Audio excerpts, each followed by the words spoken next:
आदेश दोस्तों, मैं तांत्रिक हरीश कुमार आप सभी का अपने इस चैनल में स्वागत करता हूं।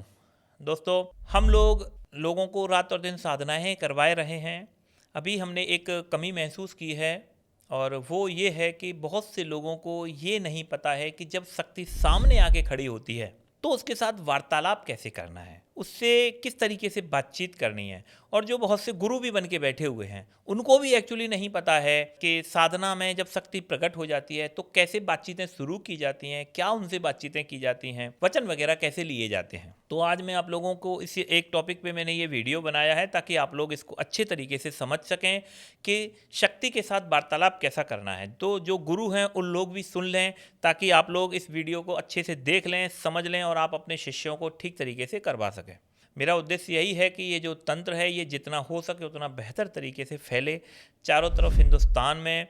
अच्छे से जो हमारी प्राचीन विद्या है, हमारी जो सदियों से चली आ रही है जो विद्या है, शक्ति है, ये इस विस्तार पाए पूरे तरीके से। होता क्या है कि जब हम कोई साधना सिद्ध कर रहे होते हैं, शक्तियों के अनुभव आते हैं, अनुभव आने के बाद अंतिम समय पे, अंतिम दिन में या अंतिम क्षण पे या शक्ति जब प्रकट होती है तो इस समय दो तीन अवस्थाएं होती हैं कि या तो शक्ति आपसे वार्तालाप करती है, स्वयं से बोल देती है कि भाई तुम्हें क्या चाहिए, बताओ क्या मांगते हो, तुम मुझे क्यों बुला रहे हो, तुम मुझे क्यों याद कर रहे हो, ठीक है ना। या साधक का संबोधन दे देती हैं कि बताओ साधक क्या चाहिए, ठीक है। कुछ उग्र शक्तियां होती हैं, वो ऐसे भी बोल देती हैं कि ओए क्यों मुझे बुला रहा है, क्यों मुझे परेशान कर रखा है, क्या चाहिए तुझको।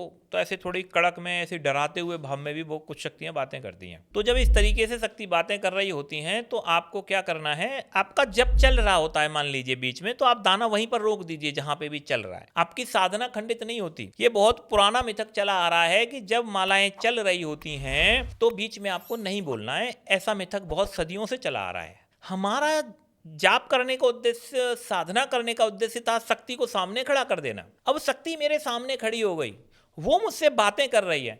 कई साधक क्या करते हैं कि चुप होकर मंत्र में ही लगे रहते हैं और वो पूरा जाप खत्म करते हैं। मान लीजिए कि 21 माला का जाप करना है, 16वीं माला पे शक्ति खड़ी हो गई तो वो 5 माला का और जाप करेंगे। ऐसी अवस्थाओं में कई बार शक्तियां नाराज होकर के चली जाती हैं। अब वो बैठे हैं, जाप ही कर रहे हैं, अब शक्ति नहीं आती। फिर लोग मुझसे कहते हैं कि गुरुजी हमें एक झलक दिखी थी, थोड़ी देर आई थी, शक्ति खड़ी रही थी और वो गुरुजी कुछ हुआ नहीं, फिर उसके बाद नहीं आई। अरे वो जब आई थी तभी का तभी तुझे दाना रोक देना चाहिए। शक्ति आके खड़ी हो गई, या तो वो बात कर रही है तो ठीक, नहीं तो अपना दाना रोक दो। अब शक्ति से पूछो, ठीक है।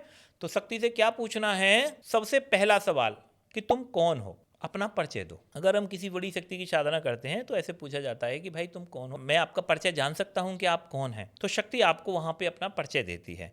वो आपको अपनी एक योनि बताएगी। योनि का मतलब है कि वो ये बताएगा कि मैं अप्सरा हूँ, कि मैं जिन्न हूँ, कि मैं काली हूँ, कि मैं भैरव हूँ, मैं हनुमान हूँ। तो आप ये पूछिए कि आप कौन से हनुमान हैं, आप पूछिए कि कौन सी काली हैं, पूछिए कि कौन से भैरव हैं, पूछिए कि कौन सी अप्सरा हो, पूछिए कि कौन सा जिन्न हो, कौन सा प्रेत हो, कौन से बेताल हो। फिर शक्ति तुम्हें अपना एक नाम बताएगी। पर्सनल नाम होता है इनका। हनुमान का भी एक पर्सनल नाम होता है। हनुमान अब एक ब्रांड हो गया है केवल, ठीक है, एक तरह का टाइटल हो चुका हनुमान। अब जो आए गई शक्ति उसका एक पर्सनल नाम होता है। वो कहेगा कि मैं जटने हनुमान हूँ, मैं सिद्धेश्वर हनुमान हूँ। तो सिद्धेश्वर उसका मूल नाम है। जब शक्ति आपको इस तरह से बता दे, आपको परिचय दे दे, फिर आप शक्ति से बोलिए कि मेरे गुरु का आदेश है, आप मुझसे वचन दीजिए। तो फिर शक्ति से आप 3 वचन के लिए बोलिए। यहाँ पे कभी कभी ऐसा भी होता है कि शक्ति अपनी तरफ से कुछ मांग रख देती है, ठीक है ना। शक्ति क्या करती है, अपनी तरफ से भी मांग रख देती है कि ये मेरी ऐसे ऐसे शर्तें हैं, अगर आप मेरी शर्तें मानते हैं तो मैं आपकी बातें आगे बढ़ाऊंगी, नहीं तो हम ख़त्म करते हैं यहीं पर। तो अगर कोई भी उसकी नाजायज़ शर्तें हैं, कुछ भी नाजायज़ मांग है, या उसने बिल्कुल ठोक के बोल दिया है कि भाई मैं तुम्हारी पत्नी के साथ नहीं रह सकती हूँ, या तो पत्नी को रखिए या मुझे रखिए, और वो बिल्कुल भी मानने को तैयार नहीं हो रही, इस अवस्था में ऑप्शन तो ये होते हैं कि आप उसे महीने में एक बार बुलाइएगा, आप दिन दीजिए उसे, या हफ्ते में आप उसे एक दिन दीजिए कि हम संडे के दिन आपसे मिलेंगे। संडे के दिन आपको अपनी फैमिली से अलग रहना, अलग सोना है, अलग कमरा रखना है, और बाकी के 6 दिन आप अपनी फैमिली के साथ में रहिए, कोई प्रॉब्लम नहीं आती। हमने इस शर्त पे बहुत लोगों को सिद्धियां करवा रखी हैं। कई बार शक्ति आ जाती है तो वो महीने में बोल देती है कि मैं पूर्णिमा के दिन आया करूंगी, बस, तो पूर्णिमा एक अकेली उसकी हो गई या अमावस्या उसकी हो गई, एक दिन केवल दे देते हैं। कुछ शक्तियां बिल्कुल अड़ जाती हैं कि नहीं, मैं पत्नी के साथ नहीं रह सकती हूं। तो ऐसी अवस्थाओं में आपको क्या करना है, हाथ जोड़ने हैं और बोलना है कि देवी आप जाइए, मैं आपको नहीं रख सकता। किसी भी नाजायज मांग को आपको मानना नहीं है। हमारे यहाँ पे फैमिली फर्स्ट, परिवार आपका पहले नंबर पे। परिवार के साथ आपको कुछ भी मिल रहा है आप उसे एक्सेप्ट करिए, कोई प्रॉब्लम नहीं होती है। लेकिन परिवार को दांव पे लगा के अगर आप कुछ प्राप्त कर रहे हो वो बहुत ज़्यादा रिस्की होता है, बहुत ज़्यादा खतरनाक है। आप शक्ति को वापस भेज दोगे, या शक्ति ने कुछ ऐसी अनहोनी शर्त मांग ली, उसने बोल दिया कि मैं आपके वंश आगे नहीं बढ़ने दूंगा, मैं आपके XYZ कुछ भी वो मांग रहा है, या ऊट पटांग बलि मांग रहा है, हाथ जोड़िए, बोल दीजिए कि भैया तुम अपने घर जाओ, हमें नहीं सिद्ध करना तुम्हें। बस इससे क्या होगा, आपके 2 4 5 दिन की जो मेहनत है वो बस वेस्ट होगी, लेकिन आपका किसी भी तरह का भविष्य में जो अहित होने वाला होगा वो बच जाएगा। शक्ति आपको कितना भी लोभ दे, कितना भी प्रलोभन दे कि मैं आपको राज्य दे दूंगा, मैं आपको धन दे दूंगा, मैं अरबों खरबों की दौलत दे दूंगा, आप अपनी फैमिली को कभी भी किसी भी कीमत पे दांव पे नहीं लगाना है। ये हमेशा साधक गलती करता है। लोग तंत्र को दोष देते हैं, साधक लोभ में आता है, फिर बोलते हैं कि जिन्न ने उसके बेटे को, सौदा ही उसके बाप ने ऐसा किया है तो जिन्न उसमें क्या करे। कोई शक्ति के साथ सौदा ही बाप ने कर दिया कि ठीक है, तू, उसने बोला कि भाई मैं तेरा वंश आगे नहीं बढ़ने दूंगा, मैं तेरे, शक्ति पहले ही बोल देगी ईमानदारी के साथ। अब आदमी लोभ में, लालच में, प्रॉब्लम में, परेशानी में, XYZ किसी भी शर्त पे वो हाँ कर देता है, तब आपका परिवार खतरे में जाता है। तब क्या होगा, तब आपका परिवार खतरे में जाएगा, क्योंकि आपने उसके साथ में वचन गलत कर दिए। हम साफ हिंदी भाषा में बोल देते हैं कि ऐसी अवस्था अगर कभी भी फंस जाती है तो आप हमेशा ही मना कर दीजिए कि भाई हमें आपको सिद्ध नहीं करना है, आप घर जाइए। शक्ति आराम से घर चली जाती है, कोई भी प्रॉब्लम क्रिएट नहीं करती किसी भी तरह की। हमारे साथ ऐसा बहुत बार हुआ है और मैं ये सारी डीलें हमने कैंसिल कर दी कि नहीं भैया तुम जाओ, तो चली जाती हैं। ठीक है ना। तो शक्ति के साथ वार्तालाप करने हैं, उसके नाम वगैरह पूछने हैं, उनसे वचन लेने हैं। 3 वचन हमने दे रखे हैं ऑलरेडी। पहला वचन होता है आपको मैं जब भी याद करूंगा, जहां भी याद करूंगा आपको हाजिर होना है। दूसरा वचन होता है मैं जिस काम की कहूंगा वो काम आपको करना है। और जो तीसरा वचन होता है वो होता है मेरी और मेरे परिवार की आप हमेशा रक्षा करेंगे, सुरक्षा करेंगे, आप हमें मारेंगे नहीं, डराएंगे नहीं, धमकाएंगे नहीं, सताएंगे नहीं। ये हो जाते हैं 3 वचन। तीसरा वचन एक ऑप्शन का है कि आप इसको छोड़ भी सकते हैं पेंडिंग में। आप सिर्फ 2 वचन ले लीजिए शुरू के कि मैं जब बुलाऊंगा हाजिर होना, मैं जिस काम की कहूँगा वो काम करना है। और तीसरा वचन आप छोड़ दीजिए कि मैं अभी नहीं ले रहा हूँ, भविष्य में आपसे वचन ले लूँगा। तो जब कभी साल 2 साल 5 साल 10 साल में कभी आपको शक्ति को छोड़ना है, विसर्जन करना है, तो आप शक्ति को बुलाइए, उसे भोग दीजिए और उसे बोलिए कि मैं आज आपसे तीसरा वचन मांग लेता हूँ। तो शक्ति बोलती है ठीक है मांगिए, और आप उसे बोल दीजिए कि भाई मैं तीसरे वचन में आज से आपसे मुक्ति चाहता हूँ, आप मेरे वचन से आज़ाद हैं, आप कहीं भी जाइए, फ्री हैं आज से, ठीक है, मैं आपका विसर्जन करता हूँ। तो बस वचन से विसर्जन हो जाता है, कोई भी प्रॉब्लम किसी भी तरह की नहीं आती है। तो शक्तियों के साथ में इस तरह से बातें की जाती हैं, वार्तालाप इनका किया जाता है। तो इस तरीके से शक्तियों के साथ वार्तालाप किया जाता है। वैसे इस वचन के बारे में मैं बहुत लंबा विस्तार से आपको एक वीडियो दूंगा आगे भविष्य में। मोटे मोटे यही वचन होते हैं।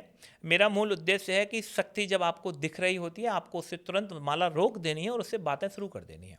शक्ति का नाम जरूर पूछना है, शक्ति का इष्ट जरूर पूछना है, किसको शक्ति मानती है वो जरूर पूछना है। और शक्ति सब कुछ बताती है। शक्ति घंटे 2 घंटे भी खड़ी रहेगी आपके सामने, कोई प्रॉब्लम नहीं है।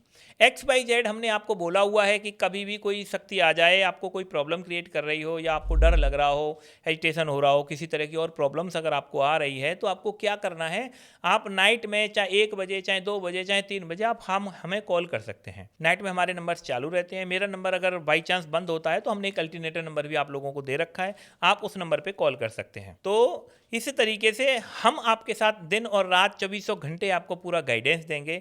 नाइट में भी हम शक्तियों के, मैंने बहुतों के वचन करवाए हैं और आराम से हम लोग करवाते हैं, कोई प्रॉब्लम नहीं आती है। तंत्र आपको प्रॉब्लम नहीं देगा अगर आप मेरे तरीके से काम कर रहे हैं तो। वचन में ही सारा खेल होता है, वचन का ही सारा खेल होता है। भेंट, बलियां, भोग इसी वक्त तय किया जाता है और वो उस समय चाहिए शक्ति को, उस समय भोग देना ही है और कोई दूसरा ऑप्शन नहीं है। तो ये इस तरह के नियम हैं। क्योंकि मेरे पास सारे शिष्य जो हैं, कोई भी बाबा जी नहीं है, कोई साधु नहीं है, ऐसा नहीं है, कुछ तो हैं, लेकिन लगभग 90% जो लोग हैं वो सारे गृहस्थी हैं। और आज तक कभी किसी को कोई प्रॉब्लम नहीं आई है, क्योंकि शिष्य को ठोक पीट के तैयार करना मेरा काम है। आपको तंत्र के फील्ड का कोई नॉलेज नहीं है, आपको तंत्र के फील्ड का कोई ज्ञान नहीं, ज्ञान देना मेरा काम है कि कल आप जब शक्ति आपके सामने आएगी तो आपको कैसे तैयार होना है।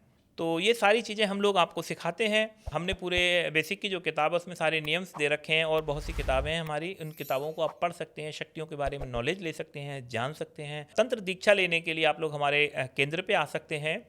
10, 20, 30 तारीख को हमारे दीक्षा के शिविर रहते हैं। आप उन शिविरों में आकर के बैठ सकते हैं और बेसिक सीख सकते हैं, तंत्र सीख सकते हैं, क्रियाएँ सीख सकते हैं, हम सब कुछ सिखाते हैं। ठीक है दोस्तों, आदेश।